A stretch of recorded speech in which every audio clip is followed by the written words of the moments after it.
The 6th of June, 1944 will forever be etched in the annals of history. The largest amphibious invasion force ever assembled prepared to storm the beaches of Normandy, France. Codenamed Operation Overlord, this audacious gamble was the culmination of years of meticulous planning and unwavering resolve. D-Day marked a turning point in World War II, the beginning of the end of Nazi Germany's reign of terror. The liberation of Western Europe rested on the shoulders of brave Allied soldiers from nations across the globe. Their objective was clear: establish a foothold on the European continent and liberate France from Nazi occupation. The stakes could not have been higher. Failure meant the potential prolongation of the war. The story of D-Day is one of immense courage, sacrifice, and unwavering determination. The men who landed on those beaches were ordinary individuals thrust into extraordinary circumstances. They fought not for glory, but for freedom, for their loved ones, and for a better world.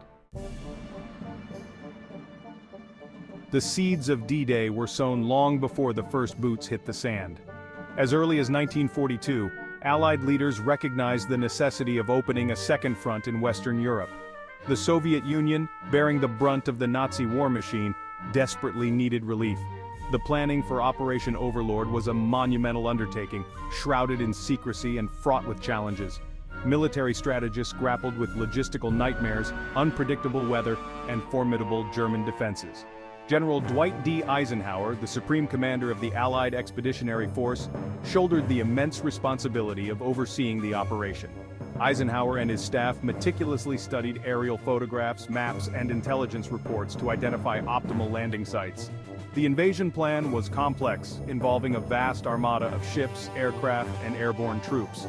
The operation would commence with daring airborne assaults behind enemy lines, followed by amphibious landings on 5 designated beaches. The Germans, aware of the inevitability of an Allied invasion, had transformed the coastline of Western Europe into a formidable fortress. Under the direction of Field Marshal Erwin Rommel, the Germans constructed the Atlantic Wall, a seemingly impenetrable barrier of bunkers, mines, tank traps, and artillery emplacements.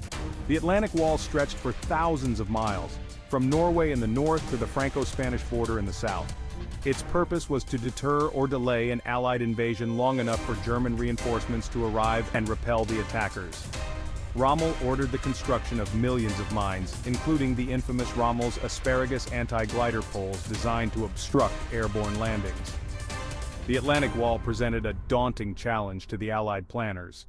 Breaching these defenses would require a combination of overwhelming firepower, tactical ingenuity, and unwavering courage. The success of D-Day hinged on the element of surprise. The Allies launched an elaborate campaign of deception, codenamed Operation Fortitude, to mislead the Germans about their intentions. The goal was to convince the Germans that the main invasion would occur at Pas de Calais, the most logical crossing point from England to France. Operation Fortitude involved a combination of real and phantom army units, double agents, and false radio traffic. The deception was so effective that the Germans remained convinced that Pas de Calais was the primary target long after the real landings in Normandy had begun. This miscalculation tied up German divisions in the wrong place, preventing them from reinforcing the beaches where they were most needed. Operation Fortitude was a masterpiece of military deception, playing a crucial role in the success of D-Day. The invasion force that assembled in England in the spring of 1944 was a diverse and determined group of young men, united by a common purpose: to liberate Europe from Nazi tyranny. They came from all walks of life, representing the very best of their respective nations. Among them was Private John Steele of the 101st Airborne Division, a paratrooper who would later become famous for his harrowing experience of being caught on the church steeple in Sainte-Mère-Église. There was also Lieutenant Jimmy Gutterman, a young Jewish officer from Brooklyn, eager to confront the evil that had engulfed his ancestral homeland.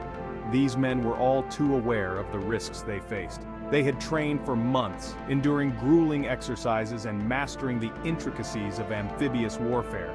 Yet despite the fear and uncertainty, they remained resolute in their determination to defeat Nazi Germany and create a better world. Their sacrifices paved the way for the liberation of Europe and shaped the course of history. The early hours of June 6, 1944, were shrouded in darkness and anticipation.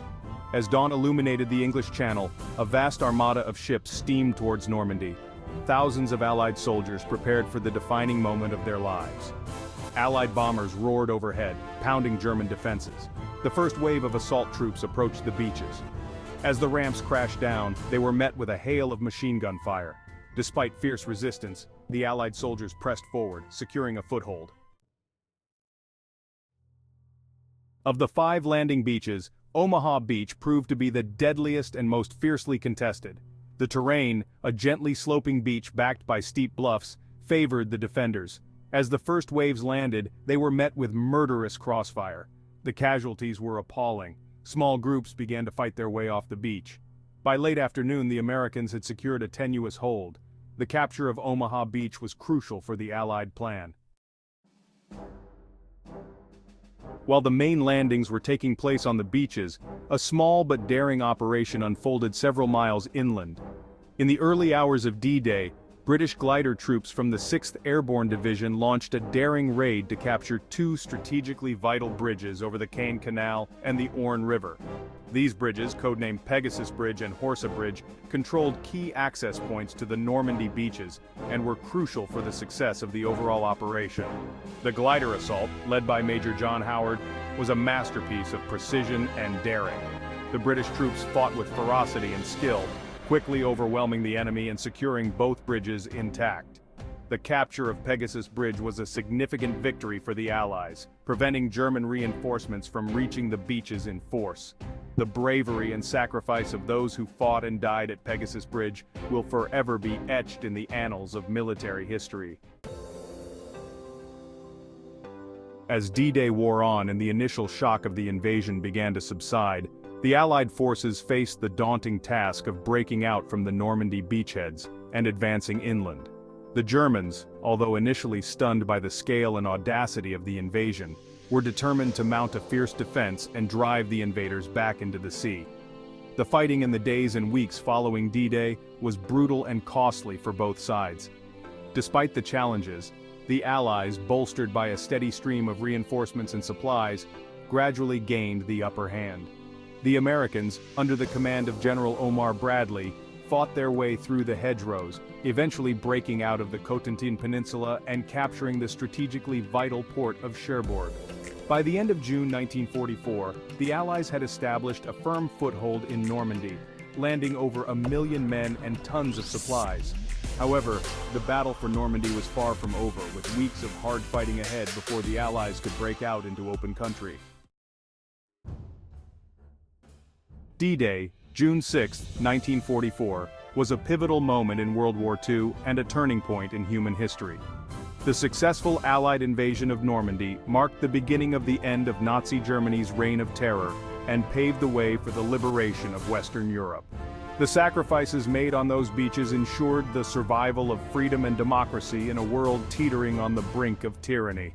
The legacy of D-Day extends far beyond the battlefields of Normandy, serving as a timeless reminder of the courage, sacrifice, and unwavering determination of those who fought for a better world.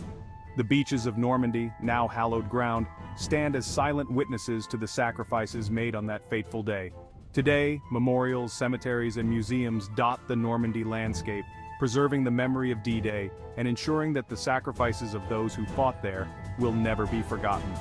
The lessons learned on the beaches of Normandy continue to shape military doctrine, strategic thinking, and international relations to this day. D-Day, June 6, 1944, will forever be remembered as one of the most pivotal and consequential days in human history.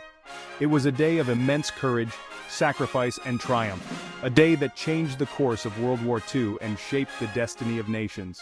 The Allied invasion of Normandy, a testament to the enduring power of the human spirit, serves as a beacon of hope and inspiration for generations to come. The men who landed on those beaches demonstrated extraordinary courage, resilience, and selflessness. Their sacrifices must never be forgotten, their stories forever told, and their legacy forever honored. As we reflect on the 79th anniversary of D-Day, let us remember the words of General Dwight D. Eisenhower. "The tide has turned. The free men of the world are marching together to victory." The legacy of D-Day will continue to inspire generations to come, reminding us that we must never take our freedom for granted and that we must always be willing to defend it against those who would seek to take it away.